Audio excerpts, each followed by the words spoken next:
وہ کیسے؟ ذرا اس کو آسان لفظوں میں سمجھو. میں آپ کو بالکل کربلا کے قریب لانا چاہتا ہوں. یہ میں تمہید بتا رہا ہوں. پورا قرآن اس کا عملی نمونہ صحابہ. پھر کیا اس کا عملی نمونہ اونچی بات سے عملی نمونہ، یا یوں کہہ دو کہ حضور کی زندگی کے دو حصے ہیں، ایک علمی حصہ ایک عملی حصہ. نبی کی سیرت جو علمی تھی وہ قرآن میں بند ہے، اور جو عملی تھی وہ جماعت صحابہ میں بند ہے. رحمت کونین صلی اللہ علیہ وسلم کی پوری زندگی اس میں بند ہے. اللہ کے محبوب رحمت عالم صلی اللہ علیہ وسلم کی زندگی کو دیکھیں، قرآن مجید پر غور کریں. قرآن کتنے سالوں میں پورا ہوا؟ ارے کہو. اور اگر صحابہ پر غور کرو تو جماعت صحابہ بھی 23 سال میں پوری ہوئی.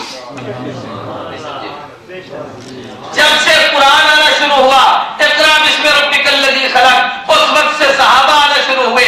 ابو بکر نے کلمہ پڑھا، خدیجہ نے کلمہ پڑھا، حیدر کرام نے کلمہ پڑھا، اور جو قرآن پڑھتا گیا جماعت صحابہ بڑھتی گئی. جس دن قرآن مکمل ہوا جماعت صحابہ مکمل ہوئی. قرآن بھی 23 سال میں پورا ہوا. محمد کے یاروں کی جماعت بھی 23 سال میں پوری ہوئی.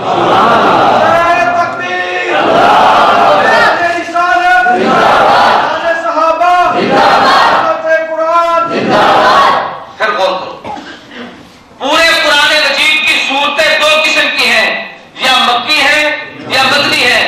جو مکے میں اتری، ہجرت سے پہلے اتری، ان کو مکی کہا جاتا ہے. جو ہجرت کے بعد اتری ان کو مدنی کہا جاتا ہے. محبوب کی جماعت میں بھی دو قسم کے جلیل القدر صحابہ تھے، یا مہاجر تھے یا انصار تھے. جو ہجرت سے پہلے مکے سے مدینہ کی طرف آئے ان کو مہاجر کہا جاتا ہے. جو مدینہ طیبہ میں رہتے تھے ان کو انصار کہا جاتا ہے. قرآن کا عملی نمونہ دیکھیے، جیسے وہاں قرآن 23 سال میں مکمل ہوا، یہاں یار 23 سال میں مکمل ہوئے. وہاں قرآن مجید کی صورتیں مکی اور مدنی ہے، یہاں جماعت صحابہ مہاجر اور انصار ہے. اور اگر قرآن کی آیتوں پر غور کرو تو علماء سے تحقیق کرو.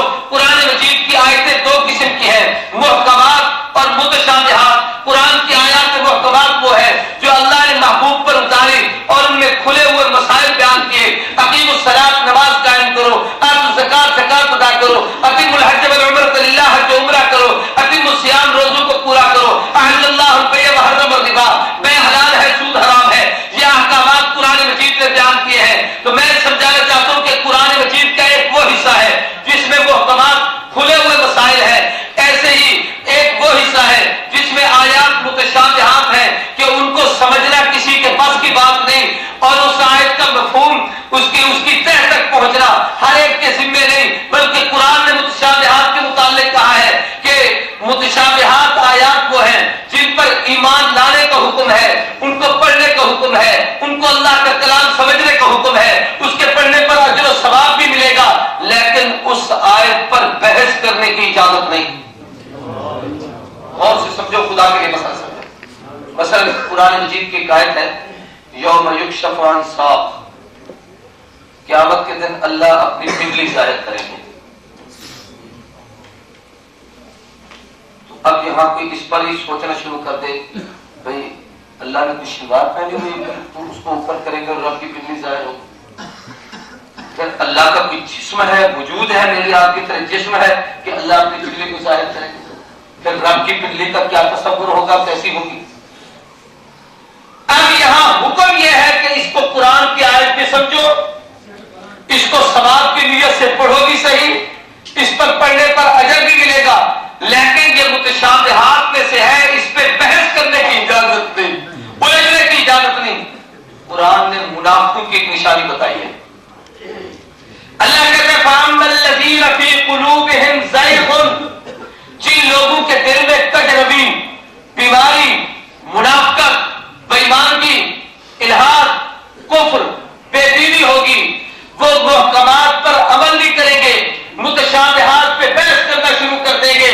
نماز نہیں پڑھیں گے، روزہ نہیں رکھیں گے، حج نہیں کریں گے، زکات نہیں دیں گے، لیکن اس پر بحث کریں گے کہ قرآن کی یہ آیت کیوں ہے یار، اس کا کیا مطلب ہے. یوم یکشف عن ساق، اللہ پنڈلی کیسے کھولیں گے.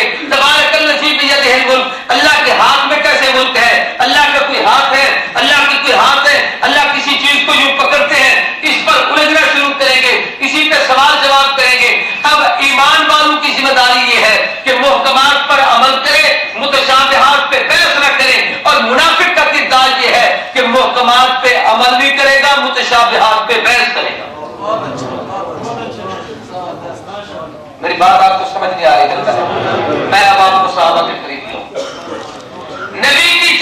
صحابہ میں بھی دو قسم کے طبقات تھے، محکمات اور دوسرا طبقہ ہے مشاجرات، متشابہات کی جگہ مشاجرات ہیں۔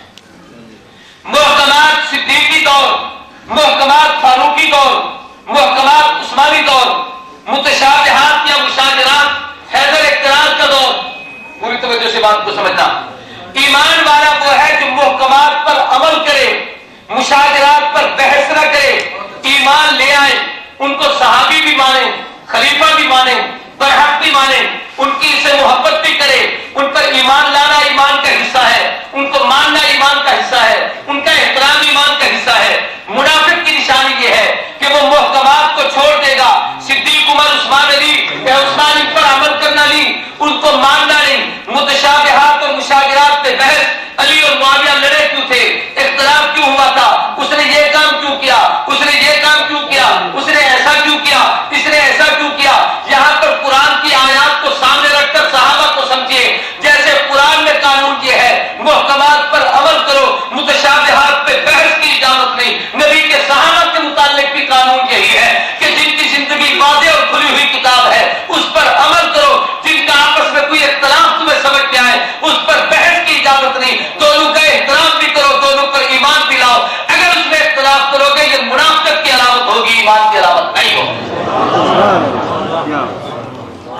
اب میں آپ کو چھوٹا سا مسئلہ اور سمجھانا چاہتا ہوں، توجہ ہے، یہ سارا آپ کو کربلا کے لیے لانے کے لیے میں ساری توحید بنا رہا ہوں، توجہ ہے، مجھے میری بات نعرہ تکبیر، نعرہ رسالت، شان صحابہ، عظمت صحابہ، خلافت راشدہ، نعرہ تکبیر، شان رسالت، شان صحابہ، شان صدیق اکبر، نعرہ تکبیر۔